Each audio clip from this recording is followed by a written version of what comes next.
talking about the loss of university alum while doing actually nothing of substance to support immigrant students facing real violence at the hands of ICE. And mind you, this is the same university from 2003, since the start of ICE, to until last year, was letting ICE agents train in their gun range in Rosemont. And the only reason they stopped doing that last year is because we fucking found out about it, and we held them accountable. Our university has a long, violent history and is still invested in the same companies that run the Herder communities today. They are complicit in the murder of those who I have mentioned, including Keith Porter, and Rodney Good, and Alex Pretti, and all of the people who have been and continue to be victimized by ICE, and now is not the time for them to give us empty condolences and an endless outpouring of statements, and refuse to even condemn ICE. Or what's the word for many of the communities here? I have friends who have to go to class with their passport in their backpacks because they're terrified of being stopped on the street. That's not fucking okay. So we have a couple of speakers who are going to be coming up and talking about their organizations that they've been doing. I hope that maybe we can connect with one of them after this, or at least find out what we're doing, because it's important that we stay all informed. I'm going to introduce first up, this is Ben from GLUE, our graduate labor union.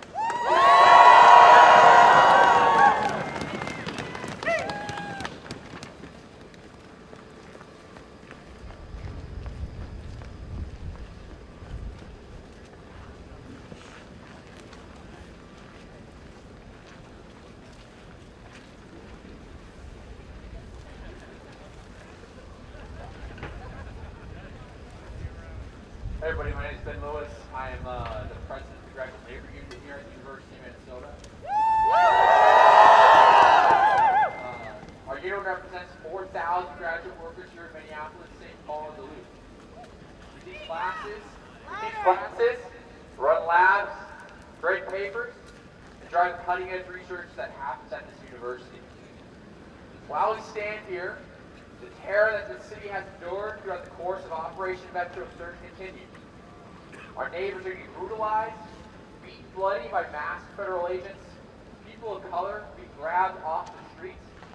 There are grad workers that refuse to sleep anywhere but their lab or office for fear of traveling home alone. Yeah! And devastatingly, I cannot blame them.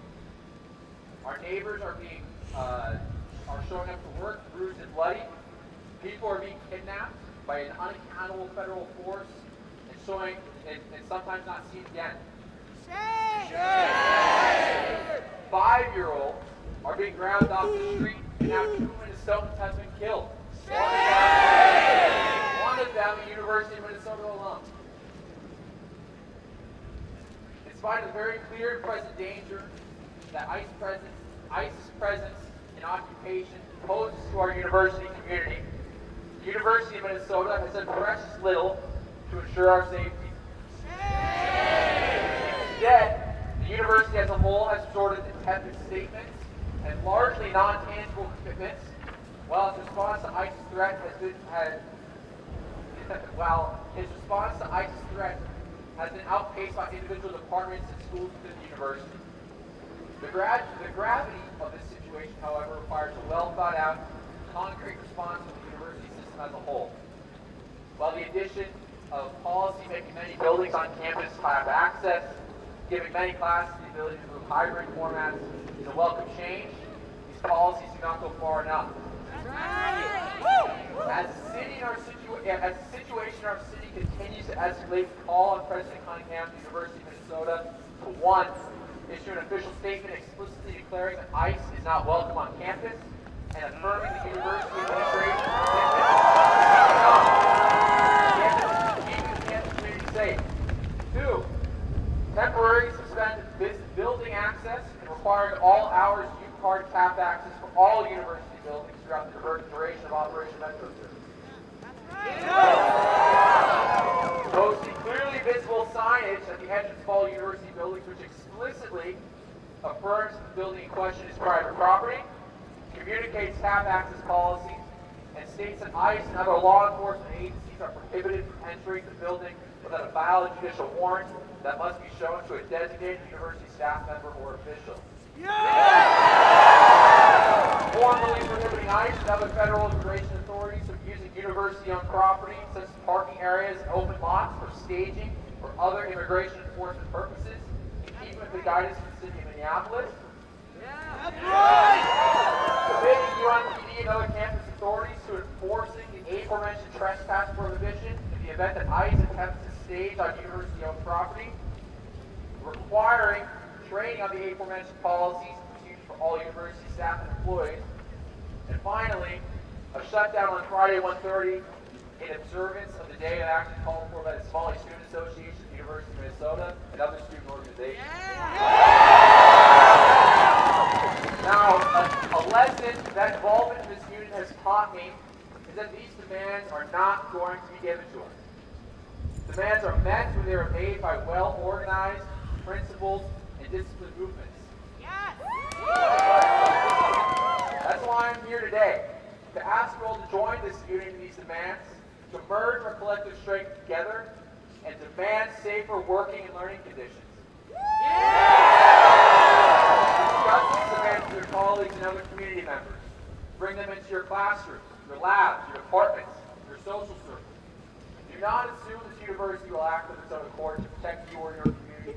If there's anything the previous weeks and years have shown us, the people with the leverage of power of this university will not lift a finger to protect us until it's far too late. That's right!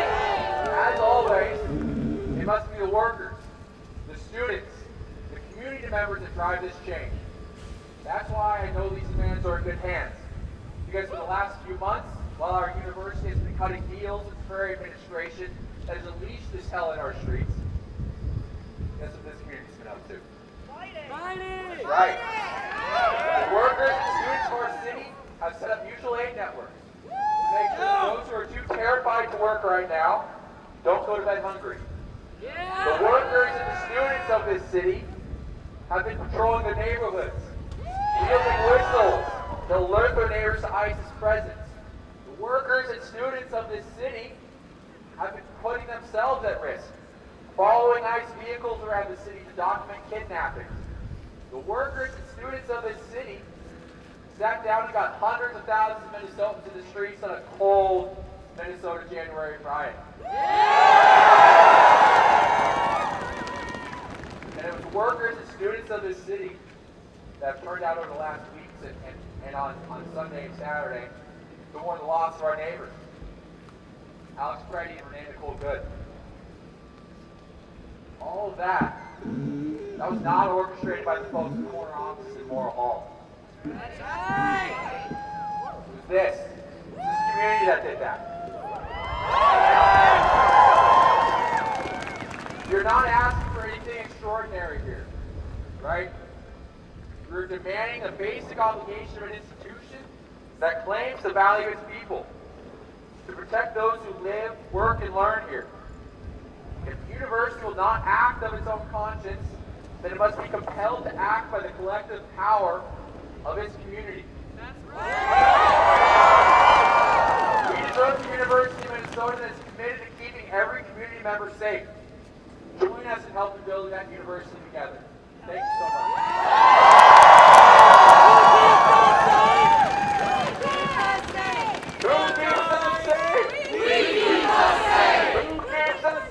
Liberation!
Now you all just heard about the failures of the university administration, but I want to address the state government next, because there are some issues there as well, unfortunately. As you all know, yesterday morning, the federal forces occupying our city executed another civilian observer. This brutal, inexcusable murder, like that of Renee Good, was carried out in broad daylight in the middle of the street in front of dozens of other observers by a violent, hyper-militarized agency sent to enforce the will of empire and an unruly population. Alex Pretti, an ICU nurse and UMN graduate, was savagely beaten, pistol whipped, and shot almost a dozen times by ICE while attempting to assist a woman who was also being attacked. Pretti, like Good before him, was not, despite the rhetoric of the American regime and its state media outlets, a violent domestic terrorist, but rather, he was a kind-hearted, peaceful observer, trying his best to legally defend the community which he loved from the brutal government enforcers roaming its streets. That's right! And as horrible as Pretti's murder was, we must continue to keep in mind that when these federal enforcers feel comfortable in slaughtering white, middle-class citizens like Pretti and Good in broad view of the entire nation, it is a terrible thing to imagine what they are doing to the impoverished, undocumented people of color they kidnap and lock away in their concentration camps throughout Texas and Florida, where cameras cannot reach and the only news the country receives are the medical reports of men being strangled to death, women being systematically raped, and children suffering alone in their cells. This is what ICE does, and it is what we have come to expect from them. They are kidnappers, they are rapists, and they are murderers, and they have no place on our streets. They are a violent, entitled paramilitary force recruited directly from a swath of racist militia groups in order to aid the ailing American regime in its efforts to brutalize and terrorize people of color in the heart of empire. If there is any such thing as a legitimate law enforcement body in the U.S., it is clearer now than ever that ICE is not such a body. When considering law enforcement bodies, however, it is essential to remember that although the federal apparatus may draw significant attention to the few instances of token resistance put up by state officials, it only does this as anti-factor consent among states to the deployment of municipal occupying forces. Not because the Democrats or any state agencies like the MPE or the SBO have actually offered significant resistance to the militarized federal killers searching for victims on our streets. In fact, these agencies have appeared all too eager to fall in line with what the federal agent desires, suppressing protests, arresting and brutalizing protesters, and pressing charges against activists for the crime of speaking up. Local and state police departments have protected ICE every chance they get, standing guard at the Whipple, shielding their hotels from noise demos, and swarming in their dozens to crack down on rioters in the aftermath of every new ICE murder. Democrat politicians, meanwhile, have also not stepped in to protect us from the vicious occupying force roaming our streets. But rather, they have urged us to remain impotent and complicit, to tone down our rhetoric, and to protest only in non-destructive, police-approved manner. This reality has, unfortunately, been obvious to those of us who recognize the Democrats and the DFL for what they are. Something of a controlled opposition party designed to placate the people of America with the illusion of choice. This may be a difficult pill to swallow for those of you who still wish to believe that the Democrats will help us. But we have seen, time and time again, that they will not be the ones to save us. ICE, although its brutality has gained much more media attention under Trump than under the Democrats, was still funded by the Democrats. They gained funding increases every time the Democrats had the chance to give them a funding increase. They gave it to them. Donald Trump, although the blood of Good and Pretti certainly stains his cankered hands, is not some unique evil who has taken America hostage.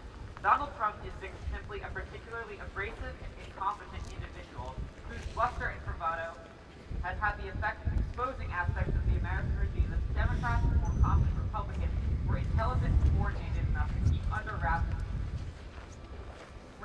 from the underlying motivations of American foreign intervention to the true nature of American law enforcement apparatus. The federal occupations of cities like Los Angeles, Chicago, and now Minneapolis are thus nothing more than a panicked, disorganized attempt by a failing empire to crush the awakened population back into the dirt, a crackdown so violent and haphazard that our ailing government has resorted to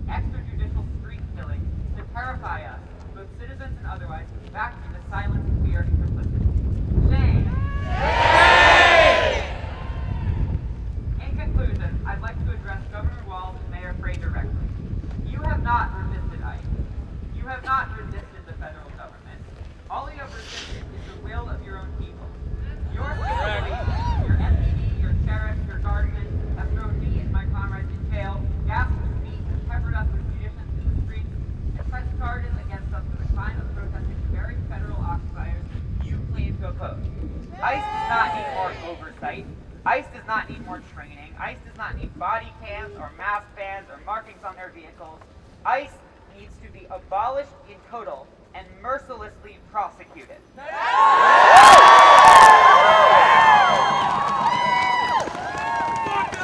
Buckeye! And to all of you gathered out here in the cold, continue the general strike starting on the 30th. Build alternate structures of power. Don't just critique Trump and the government. Don't even stop at critiquing capitalism as a whole. If we are to win, we all must look into and educate ourselves on genuine alternatives to our current models of power and governance. The pigs are organized, and we must be too. Thank you.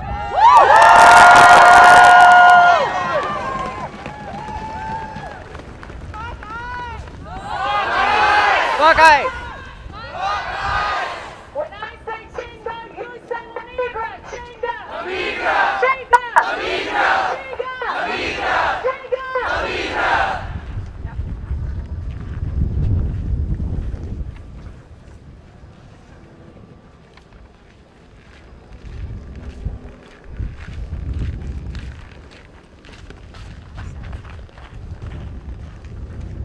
Oh, there we go. Okay. From Palestine to Mexico. From Palestine to Mexico. Border walls have got to go. Border walls have got to go. From Palestine to Mexico. From Palestine to Mexico. Border walls have got to go. Border walls have got to go. IDF, KKK, ICE, they're all the same. IDF, KKK, ICE, they're all the same. IDF, KKK, ICE, they're all the same. IDF, KKK, ICE, they're all the same. That's right. Okay, I have two things I want to address before we move to our next speaker. First of all, we handed out these little quarter sheets. Some of you might have gotten them. And there's some typos on them that I must address immediately. First of all, we're going to be, if you've seen the Graduate Hotel that's just down there on Washington, has been hosting ICE agents now for several weeks. Fuck that! And when employees have asked about it, they've been told, guys, this is what we expected. Just treat them like any other guest. What the fuck? So we've been down there pretty consistently holding noise demos, which is something that we are inspired to do by our friends over at Sunrise Movement Twin Cities. It's a pretty fun time. You should come out. We're having another one. The flyer said January 26th, but we wanted to say January 28th, this Wednesday at 8 p.m. And second of all, we're going to be having a decontamination training. As you've been seeing, if you've been out on the streets, they've been using a lot of different chemicals. They've been using tear gas.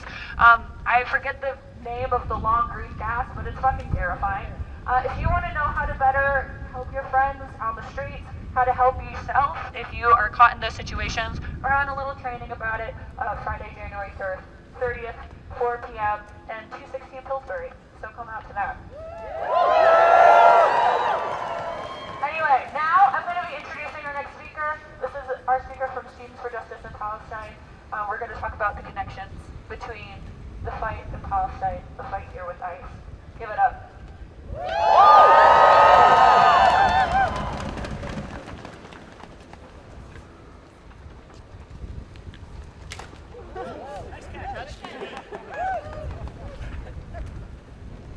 Hi everybody, I'm Amro Heshmat. I'm a student and activist, I guess. And I'm a student here at the University of Minnesota. I'm a board member for SJP. And I just, first of all, I want to thank everybody for being out here in this ridiculous cold. It is brutal out here. Everybody's faces are red, our fingers are about to freeze off, but everybody's out here regardless.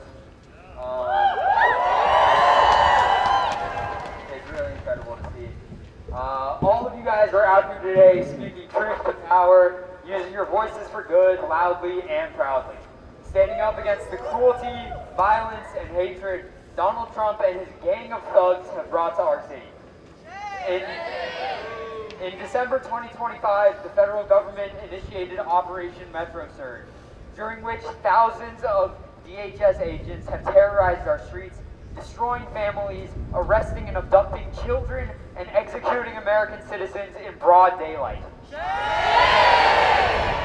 And those very same people will call us hateful. They'll call us rioters, or agitators, or even terrorists, all for the sin of standing up against brutality. But we know their playbook. We've seen this before. And it could not be clearer that we are here out of love. Love for our community, love for our neighbors, love for each other. ICE has no place in our city, and we are here today to scream it from the rooftops. And we will not stop until our voices are heard, from the mayor's office to the White House. We will not stop until ICE is out of Minneapolis and out of this country.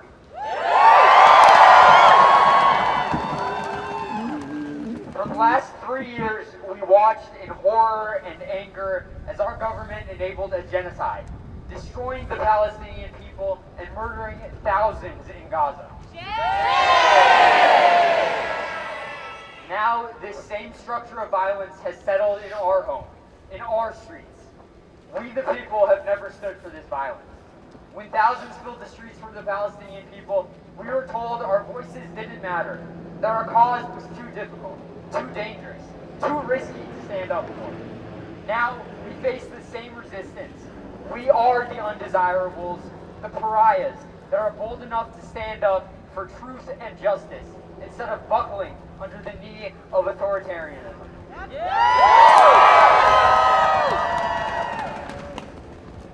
On January 7th, ICE murdered an innocent woman, Renee Good, for the crime of caring for her neighbors. On January 24th, ICE murdered an innocent man, Alex Pretti, for the crime of protecting his community. These deaths are just a few examples of ICE's cruelty, of their inhumanity. How many more will die before we get more than strongly worded letters and empty speeches from our leaders here in Minneapolis? Frey, Waltz, and Rebecca Cunningham have made it clear their priorities are not standing up to Trump and his secret police, but instead subduing the rightfully angry people of this city. We reject this call. We will continue to make our voices heard, to speak out, to fill the streets, because they've made it clear they won't. Over the last 3 weeks, our community has shown unprecedented bravery, resilience, and decency in the face of adversity. As our government lies to our faces and tells us to deny reality, we must stay true in the fact that we must stay steadfast in truth. And the truth is that the structures of power have always tried to hold us down. The truth is that ICE was sent here to cause chaos and violence, not for the pursuit of law and order, but to break us down, to beat us into submission. Because the establishment knows we will not take this lying down. We've been in this position before.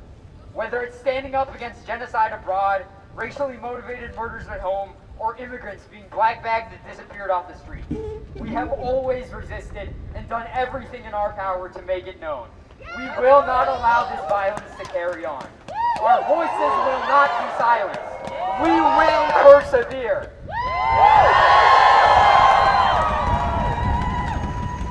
I leave you all with a quote by singer Ephraim Munek. The soldiers with their specialists and the pigs with their guns cannot stop the lost ones and the desperate ones and the driven ones. So come on, friends, to the barricades again.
destruction. I'm also the president of ACME Local 3800. We represent about 2,000 clerical, technical, and healthcare workers across the state of Minnesota and at all 5 campuses of the University of Minnesota. I was heartbroken but unsurprised when I woke up on Saturday morning to the news that ICE agents had murdered another one of our neighbors, Alex Pretti. Alex was a friend, a neighbor, an activist, a University of Minnesota alum, an ICU nurse who cared for vulnerable veterans, and a union member. We, as union members, know the true meaning of solidarity, standing arm in arm with anyone who is under attack, building collective power to keep us all safe, and improve our lives, mutual care, and trusting our neighbors. Alex was enacting those values when he had his life so brutally stolen from him. The deaths of Alex Pretti, Renee Good, Keith Porter, and Aaron Bushnell before them should wake every single one of us up to the reality that hundreds of years of American imperialism and domestic racial violence can no longer be shrouded from folks who look like me.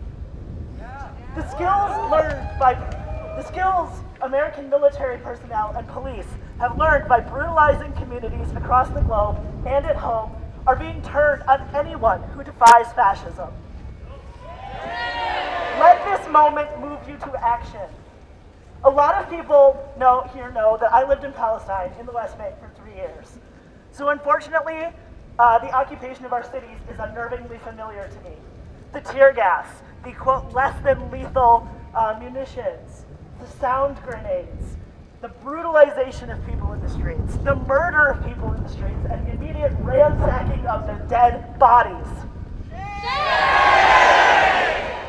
I learned a lot of what I know about solidarity, resistance to empire, and steadfast perseverance from Palestinians, from resistors, mothers, youth, and leaders. The most important thing I learned was that rage has a place and can move us to action, but sustained survival of our values and long-term commitment to taking on fascism requires hope, love, and solidarity. So let your rage out.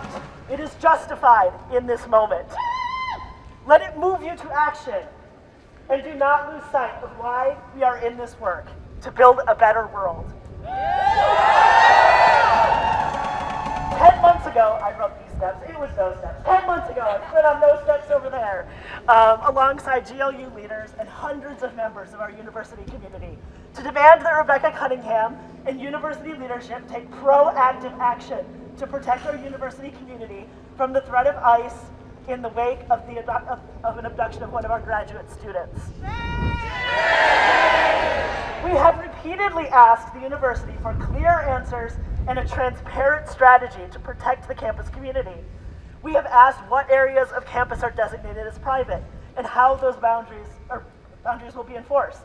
We have asked whether university will commit in writing to not share employee or student information with ICE or DHS unless legally compelled to do so.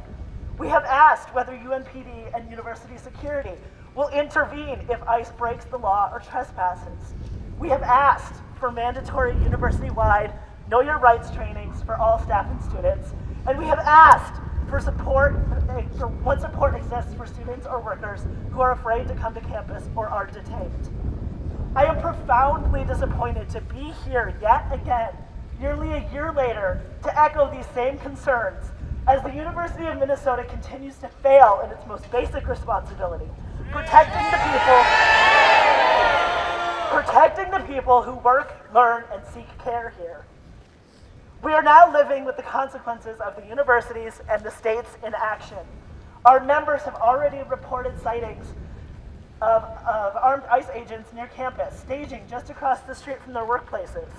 The university is allowing agents to sleep on campus comfortably in the graduate hotel. Frontline staff have been left to figure out for themselves how to respond if masked armed agents show up at their buildings.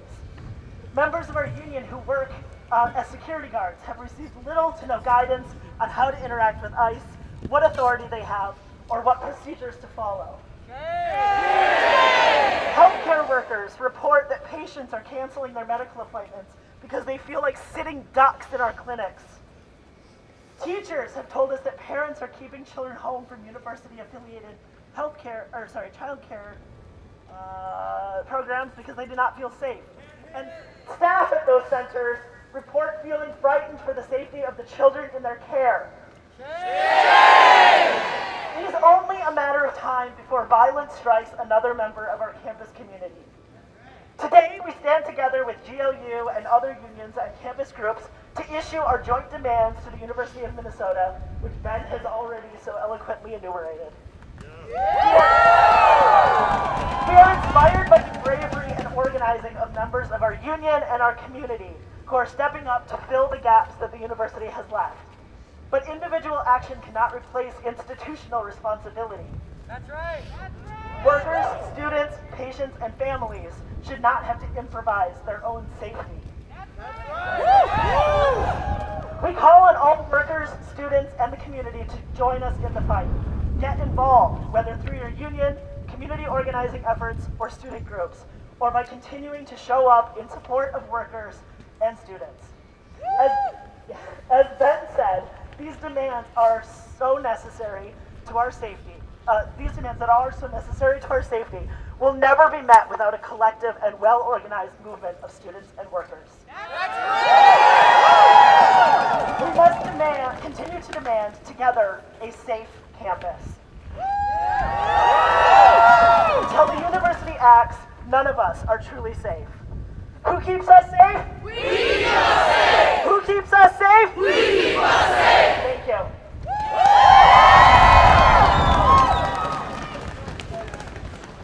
Let's give it up for that!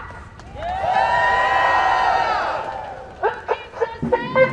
We keep us safe! Who keeps us safe? We keep us safe! Who keeps us safe? We keep us safe! Woo!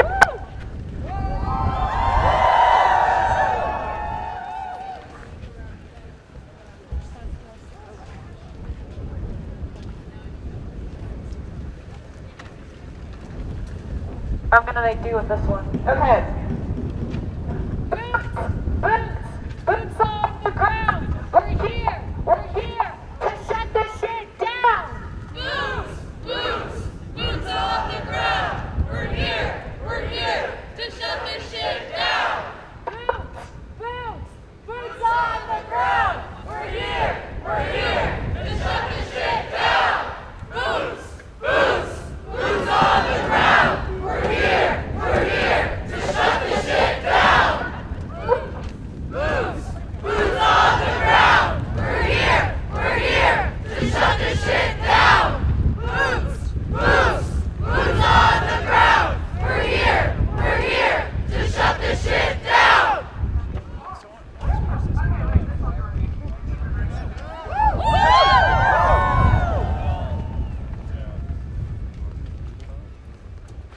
So we don't have a last speaker for today. We have a statement though, and it's a statement from Vicente, our Latinx Cultural Center, just home in Kaufman, across the way over here. They really wanted to be here to speak today, but a lot of their members don't feel comfortable doing so, because a lot of them have very personal connections to this site and fear for their safety. And so if you'll bear with me today, I have a statement from Vicente that I'm going to read out. If you guys could listen, that would be great. Dear Vicente and LSCC community, before we begin, we want to acknowledge and sincerely apologize for not being present here today as a full community. This was not an easy decision. At this moment, our community is carrying deep fear, grief, and uncertainty. The heightened presence and actions of ICE have created an environment where many undocumented, mixed status, and immigrant families no longer feel safe moving through their daily lives, including on college campuses, which should be places of learning, refuge, and belonging. Members of our community are being asked by their own parents to stay off campus.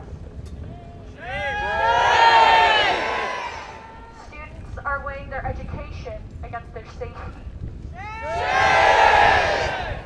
Families are living with the constant anxiety their routine day could end in separation or harm. This is not normal, and it is not acceptable. That's right. Mi Gente stands firmly with immigrant communities who are being disproportionately targeted and traumatized. We reject fear as a governing tool and affirm that our community deserves dignity, protection, and the right to exist without discrimination.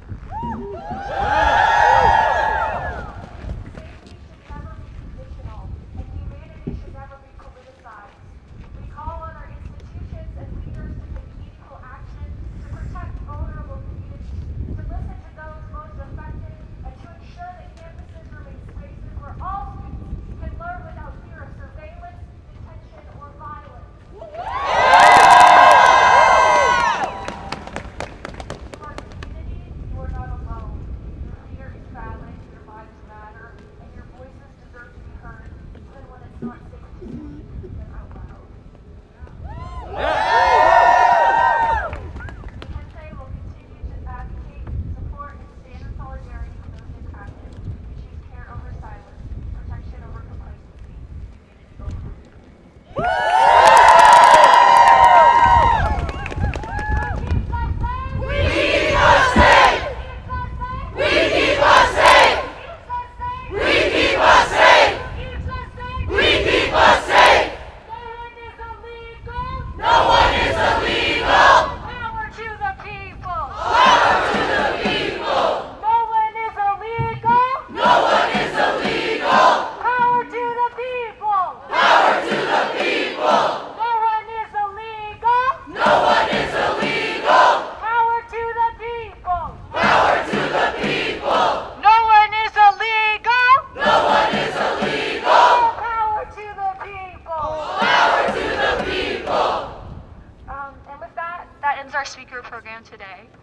But before we go, I want to remind us of those dates again. Thank you to all the supporters and all of you for coming out here, even though it's cold as hell. And also for all of our wonderful speakers who came today. I want to end firstly by saying that again, all of these organizations are free for you all to join if you so choose. Otherwise, there are so many things that you can do as individuals to show up for each other. Learning your neighbors is a great start. I went to one of the vigils over the weekend over in Van Lake Park, and it was wonderful to actually get to talk to people. I live in Dinky, so it was lovely to get to meet people who I live right next door to and talk about the ways that we can show up for each other, because it can be as simple as standing out in your neighborhood, learning people's names, learning what foods they like, what you can bring to them. But it's incredibly important that we do something, because they want us to do nothing. And if we do nothing, more and more people are going to die, more and more people are going to be brutalized, and we cannot fucking afford that to happen.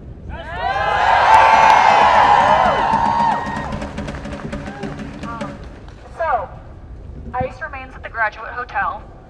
Shame. Yeah, we'll be back there 8 p.m. this Wednesday, so please join us if you're interested. Additionally, reminders, January 30th in 216 Pillsbury, we're going to be having a decontamination training for those who are worried or want to learn more about how to deal with the fuck-ass chemicals they've been spraying on protesters. And please keep an eye out. We're the most active on our Instagram, but we'll try to flyer more around campus. We're UMN SDS. The organizations here today, we had AFSCME, we had GLUE, we had SJP.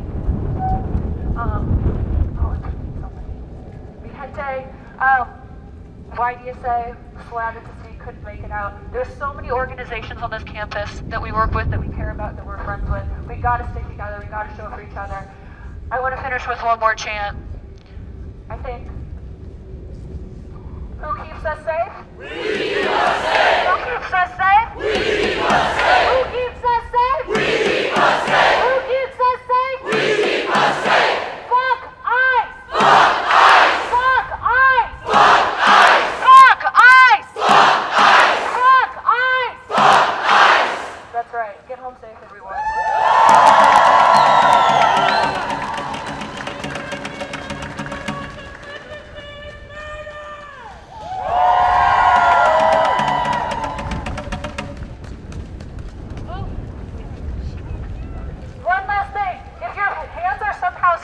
Frozen. We do have chalk up here, so if you want to write messages on the sidewalk, whether they be anti-Cunningham or pro-community. Go ahead, knock yourselves out.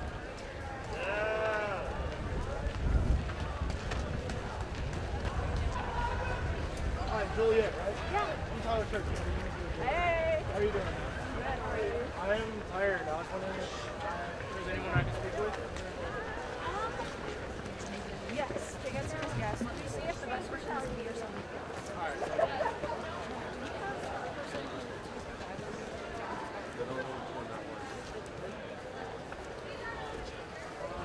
Riley.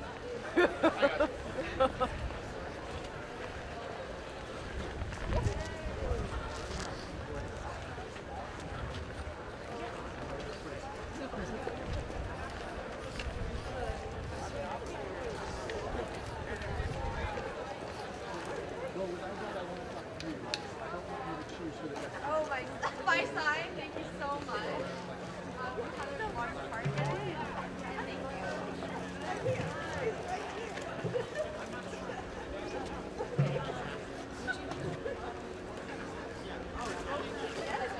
What's up? How you doing? Good. How about you? I'm fucking cold. Hi, you're involved in SDS, right? You know the Awesome. deal, All right. right? Well, firstly, thank you for doing this. Okay. Really, really awesome. Secondly, I'm an organizer for a mutual aid network on campus. Yeah, so I'm also just kind of leading some stuff with ice controls on campus. If you want, I'd be happy to just like, do you guys have like an email I can kind of like shoot information about regarding that? Okay. I do have Instagram. Do you want me to forward stuff to Instagram? Cool. Got it. Yeah, absolutely. I'll just shoot you an Instagram when I get back home this afternoon. Or is it in Joe, mail? yours? Great to see you. So I'll